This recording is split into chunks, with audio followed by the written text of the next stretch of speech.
Hello दोस्तों, आज हम जानेंगे अकबर के काल में मनसबदारी व्यवस्था कैसी थी उसके बारे में।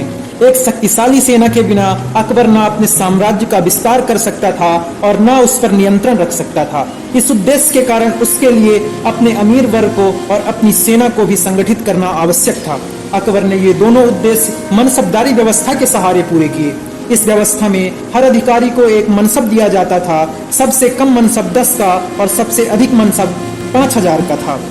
शाही परिवार के शहजादे इससे अधिक का मनसब पाते थे। अकबरी दौर के अंतिम भाग में सबसे ऊंचे मनसब को 5000 से बढ़ाकर 7000 कर दिया गया और साम्राज्य के दो प्रमुख कुलीनों अर्थात मिर्जा अजीज कोका और राजा मान सिंह को 7000 के मनसब दिए गए थे।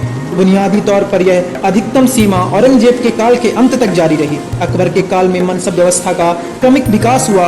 आरंभ में केवल एक सवार मनसब होता था। 40वें साल में मनसबों को दो भागों में बांट दिया गया, जात और सवार में। जात शब्द का अर्थ व्यक्तिगत है। इसमें एक व्यक्ति के निजी पद का और उसे देय वेतन का निश्चय किया जाता था।